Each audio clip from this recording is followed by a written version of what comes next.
Il faut que je me reprogramme. Il y a quelques jours, j'ai découvert la chaîne de Barbares Civilisés. Je te confie mon incapacité à être artiste.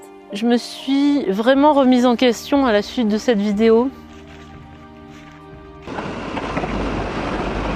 Le système nous dit aujourd'hui il n'y a que l'art contemporain dans les écoles d'art. Et cet art qui démarre de zéro, cet art qui fait table rase du passé, il n'est pas construit, il est construit sur rien, il n'a aucune fondation.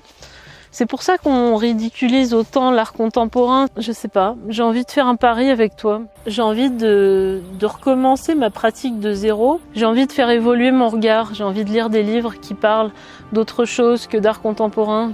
De créer sa propre synthèse, de créer ses propres références d'artistes.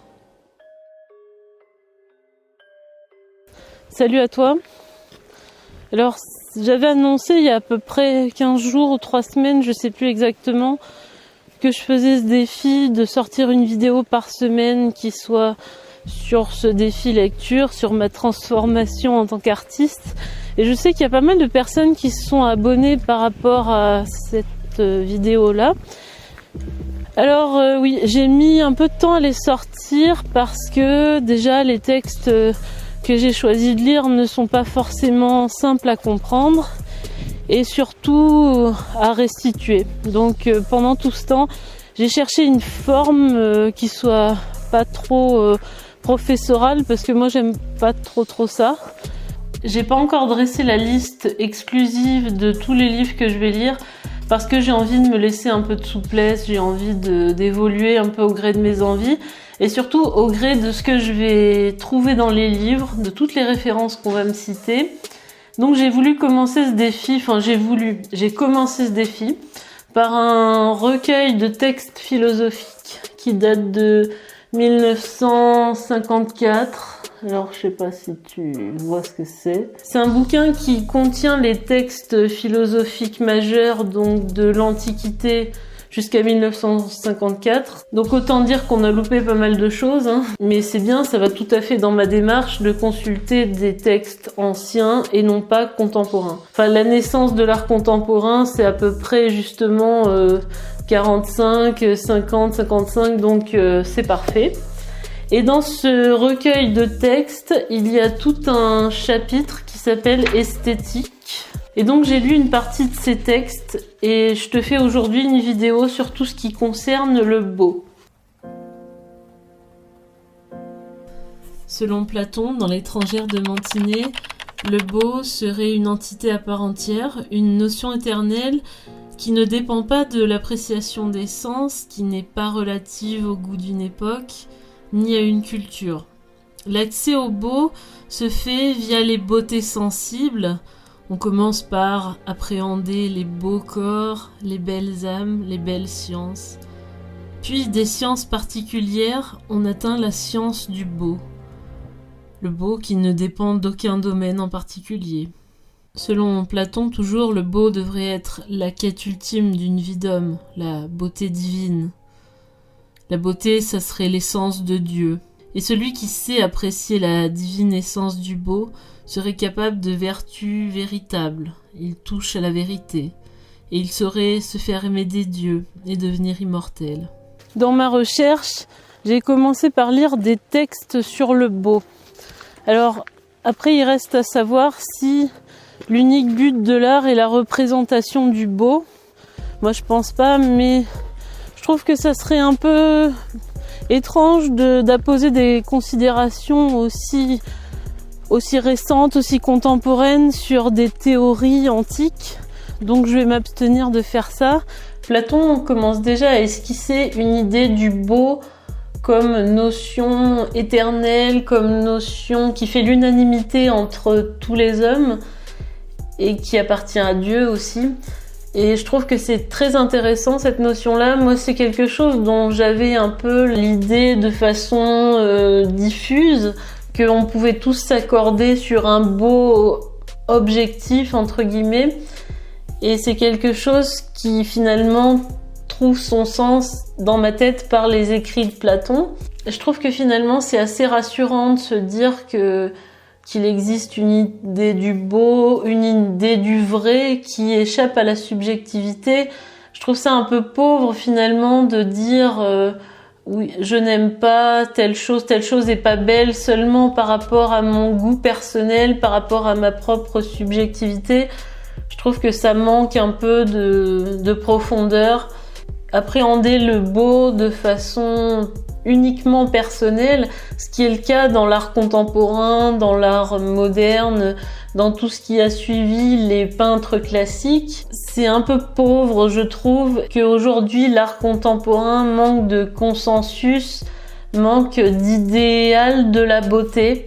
Et c'est peut-être pour ça que aussi peu de gens se reconnaissent à travers les œuvres contemporaines, parce que c'est l'idée du sentiment de chaque artiste, de la subjectivité de chaque artiste, que le beau n'existe pas.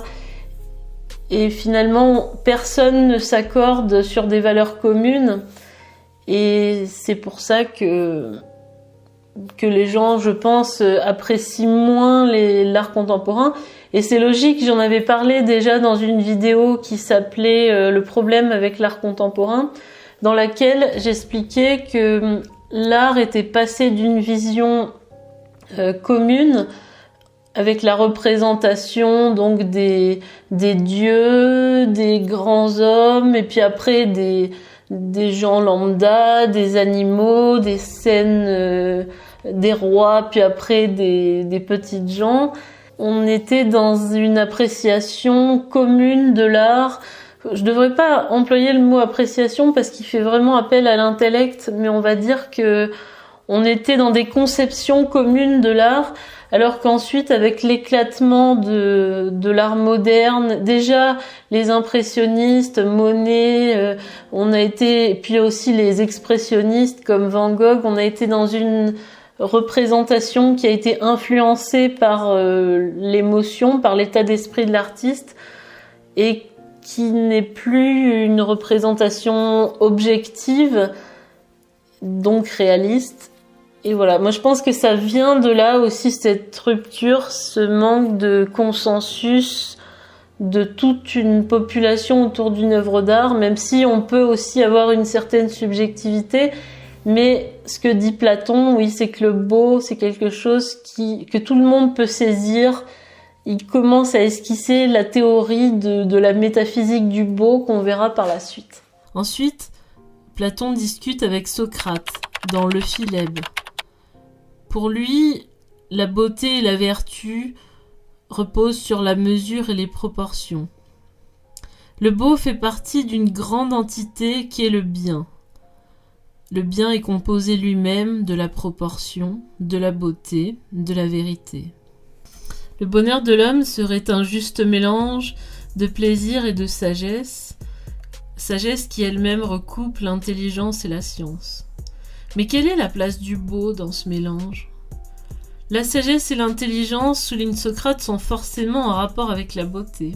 Les deux opèrent ensuite une comparaison entre vérité, proportion, beauté, et plaisir et intelligence. Mais quelle est donc la proportion de beauté et plaisir au sein de l'intelligence ? Les deux finissent par définir les valeurs de l'intelligence comme premièrement la mesure, la modération, l'opportunité, et deuxièmement la proportion, le beau, le parfait, l'achevé. On ne peut ensuite pas donner de juste définition du beau sans parler des cartésiens. Malebranche, dans ses méditations chrétiennes à la fin du XVIIe siècle, suppose que l'homme aime naturellement la beauté, puisqu'elle est synonyme d'ordre. En peinture, la beauté correspond à la représentation d'une idée. Le personnage principal se trouve au centre, habillé de couleurs vives, et les personnages et les éléments secondaires sont organisés autour du personnage principal, avec la bonne expression, la bonne posture du corps. Malebranche, dans ses entretiens métaphysiques de 1688, suppose que les idées sont l'essence même de Dieu et qu'elles sont mises à la disposition de ceux qui créent. Selon ces considérations, Dieu ne pourrait donc pas décréter de ce qui est beau ou non de façon arbitraire, puisque toute idée émane de Dieu et que Les idées sont de nature divine, donc forcément belles. Parmi les cartésiens, Malebranche conçoit le beau comme une représentation d'une idée. Et finalement, ça rejoint pas mal Platon et Socrate qui définissaient aussi le beau comme ayant un rapport avec l'intelligence et la sagesse. Et je trouve que c'est assez vrai dans l'absolu parce que, selon moi, il est difficile de rechercher le beau quand on ne représente pas quelque chose de figuratif, par exemple, et quand on ne s'attache pas à représenter une image mentale qu'on a dans l'esprit. Par exemple, selon moi, l'art abstrait, c'est plutôt une expression, donc une expression de soi. C'est plutôt le geste, aussi la composition, les aléas, la construction de quelque chose je pense qui a plus rapport à la matérialité et dont on n'a pas l'image mentale au départ, puisqu'il tombe sous le sens. Mais je trouve assez pertinent par rapport à la peinture notamment, l'idée de recherche du beau à travers le figuratif et surtout à travers la représentation d'une idée qui finalement serait assez mentale et plutôt décorrélée des émotions. Ensuite, Yves-Marie André, dit le Père André, un jésuite cartésien, qui a écrit le premier ouvrage sérieux d'esthétique, qui s'appelle Essai sur le beau, en 1741, propose l'idée d'un beau essentiel, naturel et indépendant de toute institution, même divine. Ce qui s'oppose à la conception de Malebranche, qui nous disait plutôt que le beau est la matière de Dieu. D'après le Père André, le beau se saisit en premier par l'esprit, donc l'intelligence, qui serait l'état pur de la beauté, et comme deuxième moyen, le corps, donc l'essence. Mais pour saisir le beau de toute chose, il faut être attentif à ses vraies perceptions et ne pas se laisser tromper par ses sentiments, ses impressions. Quelque part, il faudrait avoir une certaine objectivité dans sa subjectivité. Pour le Père André, le beau est une notion incontestable de l'homme, puisque quand on regarde par le passé, l'homme avec ses idées primitives n'était qu'irrégularité, désordre, disproportion, alors que son évolution l'amène vers le beau, vers l'ordre, la proportion et la symétrie. Pour lui, il existe une géométrie naturelle, un sens inné du beau, que l'on appelle le bon sens. C'est la règle du beau qui est visible en un seul coup d'œil. Par exemple, en peinture, la règle du beau se définit par des contours nets, une lisibilité de la composition, des éléments multiples qui sont organisés en symétrie, la simplicité, l'organisation en règle générale. Le beau n'engendrerait aucune confusion. Dans les compositions, rien ne se contrarie, rien ne trompe l'unité. L'art rend sensible la métaphysique du beau. C'est une notion qui nous dépasse, qui dépasse l'esprit, qui est souveraine et éternelle. Avec Yves-André Marie, on retombe sur cette notion du beau comme universelle, comme commune à tous les hommes, qui était déjà développée par Platon, et à ces idées, par exemple en architecture, de proportion, de mesure, d'ordre, de classicisme finalement. On peut le vérifier dans toutes les architectures comme la façade du Louvre par exemple. Il y a la symétrie, la proportion, l'organisation, mais je dirais aussi que le beau dépend de la richesse des matériaux qu'on emploie. Quand on rénove une maison ancienne qui est en pierre, en bois, en métal, et qu'on lui met par exemple des fenêtres en plastique, en PVC blanches, c'est forcément choquant. Il y a un matériau qui n'est pas adapté à la construction, qui est rajouté. Enfin, il y a une baisse de qualité des matériaux, mais il y a aussi une rupture du style. Je pense que ça, c'est un gros facteur de laideur, entre guillemets, en architecture. Utiliser du moins des matériaux nobles et des matériaux intemporels. Par exemple, le bois, la pierre, le métal, ça n'a pas d'époque. Encore une fois, si le beau, c'est ne pas être contrarié dans sa vision, dans son observation du réel, Quand on voit une maison qui est mal rénovée, dont le style d'origine n'est pas respecté, on est profondément choqué par ces changements. Donc de là, le beau ne peut plus exister. Le risque de vouloir rester dans le beau, par exemple, c'est de refuser l'innovation. Je pense tout de suite au musée Pompidou à Paris. C'est vrai que c'est un risque aussi de vouloir proposer des choses différentes, des matériaux différents, des styles différents, des styles contemporains industriels au sein d'un Paris qui est classique, qui est historique. Évidemment, si on est seulement à la recherche du beau en termes architectural, on prendra jamais le risque de construire avec des nouveaux styles. Et finalement, cette quête du beau, elle nous enferme aussi dans un certain conformisme et un certain conservatisme aussi. Dans une troisième vision, Kant définit le beau dans sa critique du jugement en 1790. Kant nous parle du jugement de goût. Une chose serait belle ou non quand on se représente un sentiment de plaisir ou de déplaisir à son contact. Le jugement de goût n'a aucune logique, il est différent de la connaissance, il est de nature esthétique, déterminé par la subjectivité, par l'avis arbitraire de chacun. Chacun sent ce qu'est la beauté et d'une certaine manière personne ne le sait. Donc, la beauté fait l'objet à la fois d'une évidence, d'une impression évidente, et dans le même temps, c'est une impression qu'on ne peut pas formaliser. C'est ça le paradoxe. Et quand on trouve une chose belle ou laide, on ne fait rien connaître de l'objet. C'est-à-dire que cet objet n'a pas en lui les propriétés du beau ou pas. Une personne pourra le trouver beau et l'autre laid.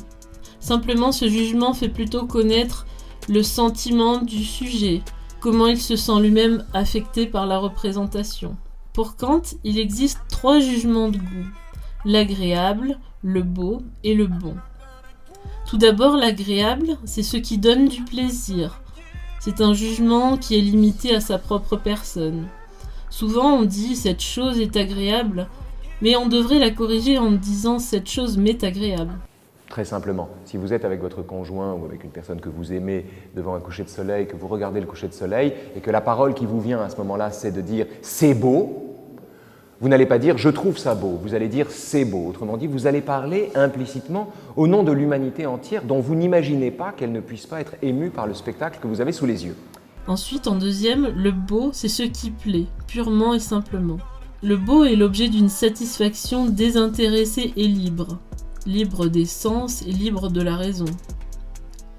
Le beau, c'est une notion collective qui doit correspondre à notre propre jugement, mais aussi à celui des autres. On ne peut pas affirmer qu'une chose soit belle à titre personnel, elle l'est forcément par rapport aux autres. Quand vous allez dire « c'est beau », vous n'allez pas déduire d'une connaissance précise de ce qu'est la beauté le fait que tel spectacle est beau.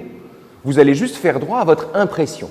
Et le paradoxe, c'est que votre impression est une impression que vous allez vivre comme universelle. Vous n'imaginez pas en disant c'est beau que quelqu'un d'autre que vous trouve ça laid. Le beau ne reposerait donc pas sur des concepts, c'est-à-dire sur la logique. Pourtant, il s'applique à presque tout le monde, puisque on ne peut pas avoir l'accord de tout le monde, mais tout le monde doit tomber en accord sur le concept du beau. Dans les écrits de Kant, il est difficile de se représenter le beau comme une notion partagée par tout le monde, une notion essentielle à la fois et qui dépendrait de la subjectivité.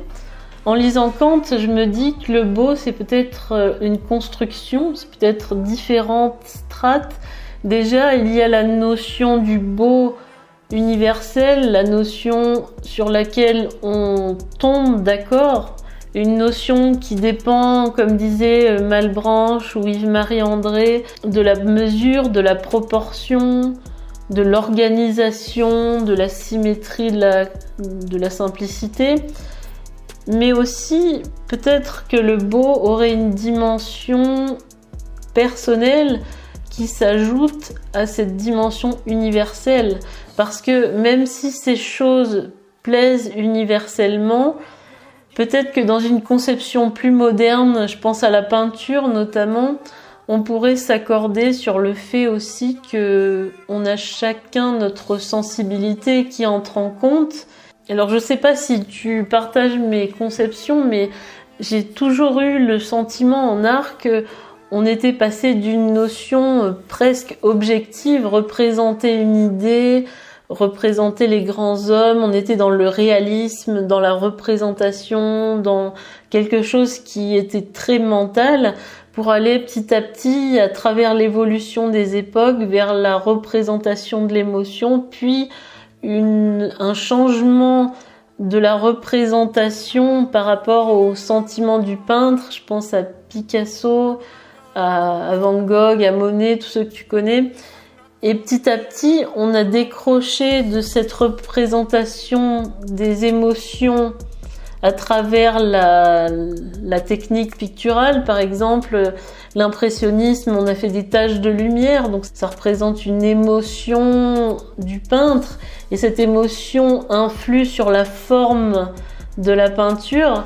Maintenant, on est passé directement à autre chose, là où les émotions pourraient peut-être avoir encore un caractère commun et universel, entre guillemets, même si la forme de cette peinture n'est pas compréhensible, n'est pas saisissable par tout le monde. On peut y être hermétique. Le langage hors de la représentation réaliste n'est pas accessible à tout le monde. Mais là, on est en art contemporain dans une position encore plus subjective, encore plus personnelle, où on donne un message qui ne se comprend presque plus de l'extérieur. Donc, il serait tout à fait possible, selon moi, d'envisager le beau comme une conception au strate 1, basique, universelle, qui fait consensus pour tout le monde. Au deuxième niveau, peut-être ajouter sa part de subjectivité, comme il le disait aussi, d'avoir un jugement de goût qui correspond à ce qui nous est agréable, à ce qui nous touche personnellement. Oui, parce que ce qui nous est agréable, c'est censé faire consensus. Enfin bref, on va dire que la strate numéro 2, ça pourrait être les choses qui nous parlent personnellement et de façon détachée du reste du groupe, qui touchent simplement notre propre sensibilité. Le fait de trouver une chose belle ou pas ne donne pas la possibilité d'en dégager des concepts. Et ça, c'est le paradoxe de la beauté. C'est le paradoxe que Kant expose au paragraphe 9 de la critique de la faculté de juger dans une formule lapidaire et géniale. Il dit ceci: « Est beau ce qui plaît universellement, sans concept. » L'universalité du sentiment du beau ne peut pas être conceptualisée. Si on la conceptualise, on la perd, comme un vampire au soleil. C'est un jugement esthétique qui n'a rien à voir avec la connaissance. Du coup, on ne peut pas vraiment en déduire des concepts du bien. Donc ce n'est pas l'objet, c'est-à-dire les propriétés objectives de celui-ci, mais la représentation que chacun se fait de l'objet, qui fait le jugement de goût. Et si le jugement de goût était quelque chose d'objectif, il serait nécessaire, donc il est subjectif. Le principe de subjectivité suppose que l'on soit seul à ressentir une chose, et pourtant elle est universellement valable. Mais nous avons en revanche cette faculté d'universel dont parle Kant, qui fait que nous éprouvons comme universel un spectacle dont nous ne savons pas pourquoi c'est si beau. Kant suppose qu'il y a un principe de sens commun, le bon sens, comme on disait tout à l'heure, par rapport à Malebranche, mais il dépend du sentiment, contrairement à l'entendement commun qui dépendrait des concepts. Si on souscrit à l'hypothèse d'un sens commun, alors nos facultés de connaître sont laissées libres, elles ne sont pas ordonnées par la raison. Et c'est ce qui permet un jugement de goût. On ne peut pas proposer de démonstration logique pour dire qu'une chose est belle ou non. C'est amusant cette idée selon laquelle on s'interroge beaucoup sur le beau, sur le jugement de goût, parce qu'on n'arrive pas à en dégager de concept. Le beau, c'est une notion qui est partagée par tout le monde, qui doit faire consensus, mais qui en même temps ne repose pas sur des principes logiques. Ce qui est une exception à l'intelligence finalement. On est un peu perdu, parce que normalement si un principe faisait l'unanimité, ou presque l'unanimité, si on pouvait tomber d'accord sur le beau, on devrait pouvoir en dégager des concepts. Mais c'est pas le cas, puisque le beau n'est ni nécessaire ni objectif. Il ne peut pas dépendre de la raison, donc on ne peut pas en dégager de concepts. C'est assez perturbant quand même en philosophie. Le jugement de goût est finalement une nécessité subjective, c'est-à-dire qu'elle n'est pas nécessaire ni obligatoire, mais elle suppose le consentement universel. Donc nous sommes dans un appel à l'universel, à l'universalité d'une émotion, à l'universelle communicabilité, dirait Kant, d'une émotion, et pourtant, cette émotion universelle ne s'appuie que sur un sentiment, sur une sensation, c'est-à-dire ce que nous avons de plus intime, de plus particulier à chacun.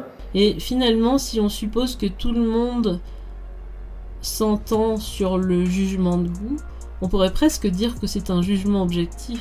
Le sens commun serait donc basé sur la façon de juger de chacun comme exemplaire. On suppose que notre jugement à titre personnel est le jugement des autres. Donc, ce jugement devient une norme idéale.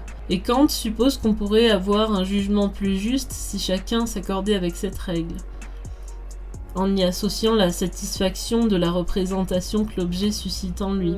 Kant parle du sens commun qui est basé sur ma façon de juger, sur notre façon de juger à chacun, et qui devrait devenir une norme idéale pour le jugement de goût.